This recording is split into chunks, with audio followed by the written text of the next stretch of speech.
Pa-help sir, paano po siya makuha? So sagutan natin itong ipiniem sa akin. So we have 12.5% of 80% of a number is 25. What is the number? So ang choices, nilagyan ko na lang ng choices yan. Walang choices yung ipiniem sa akin. 25 to 50, 2,500, 125, and 1,250. So para makuha natin yung number sa question, what is the number, ay gawan lang natin ng equation ito. So isa-isayin natin, translate natin word by word. So 12.5%. Pwede natin i-convert sa decimal yung 12.5, no? Pero isulat muna natin 12.5. Okay?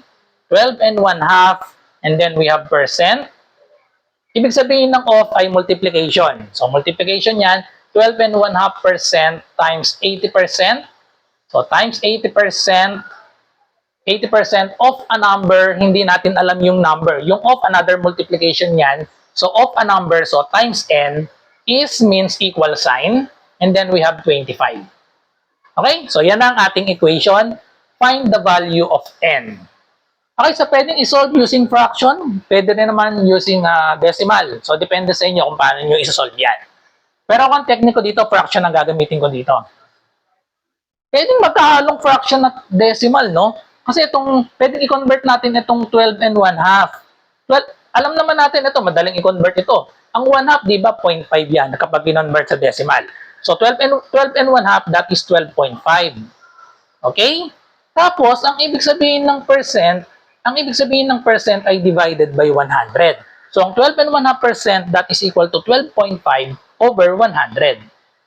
Okay? Then, we have multiplication. Ang 80%, ibig sabihin yan ay 80 over 100.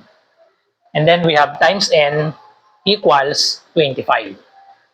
Okay? Simplify natin. May decimal, no? So, tanggalin natin yung decimal. Nakakagulo yung decimal. Para mawala yung decimal, move natin ito ng isa. Itong 100, move din natin ng isa. So, magiging 1,000 yan. So, tapos pwedeng mag-cancellation na tayo mamaya. So, we have 125 over 1,000 times 80 over 100. So, mag-cancellation na tayo dito. Times n equals 25. Okay, so mag-cancel na tayo dyan. So, itong ang blue ang gagamitin ko. Pwedeng i-cancel na itong dalawang zero dito. Dalawang zero, no? So, 8 over 10 na lang ito. Tapos itong 125 over 1,000, pwedeng i-divide parehas yan sa 125.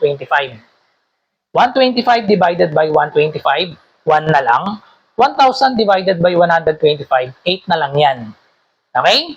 And then we have 8 over 10, i-divide natin parehas sa 2. 8 divided by 2, that is equal to 4. 10 divided by 2, that is equal to 5. Meron pang pwedeng makancel. Meron tayong 4 at 8. So, divide natin parehas sa 4. So, 4 divided by 4, 1. 8 divided by 4 is 2. So, i-multiply na natin lahat ng natira. Ano yung natira? 1 at 1 na lang sa numerator. Eh, di 1 na lang yung numerator natin. Or meron pa tayong n dito. 1 times 1 times n. O, di n na lang yung denominator natin. Over ang denominator, 2 times 5, that is equal to 10. Equals 25. Ngayon, kailangan n ang matira, tanggalin natin si 10. Para mawala si 10, multiply both sides by 10. So, multiply both sides by 10. Siyempre, ito makakancel na, kaya nga natin minultiply sa 10 para makancel ito. 10 divided by 10 is 1. So, n na lang ang natira. Yun na yung number. 25 times 10 equals 250. So, ang tamang sagot ay letter B, 250. Okay? So, yan yung solution kapag ang ginamit nyo ay fraction. Paano naman kapag decimal? Yung iba kasi mas nadadalian sa decimal. Gawin natin ang solution gamit ang decimal. Okay? So, another solution, decimal lang gagamitin natin. Itong 12.5, di ba sa decimal, that is 12.5% times 80% times n equals 25. Convert to decimal, kapag yung percent kino-convert sa decimal, minumove lang natin ng dalawa. 1, 2. So, magiging na itong 0.125. Okay? Times 80%, tanggalin si decimal, move natin yung, tanggalin si percent, move natin yung decimal point, nandito sa dulo, 1, 2. So, magiging 0.8 na lang ito. 0.8n equals 25. Okay? So, multiply natin ngayon ito. Multiply natin. So, we have 0.125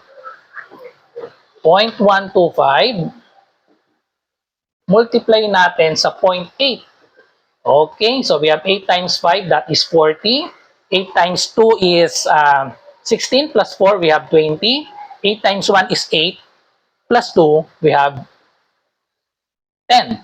Bilangin ng decimal places, 1, 2, 3, 4. So magkakaroon tayo dito ng 1, 2, 3, 4. So nandito yung decimal point. Lagyan natin ng 0 sa harap. So therefore, ang sagot pala dito ay 0.1 na lang. 0.1 thousandths. Same lang yun sa 0.1. 0.1 n equals 25. Okay?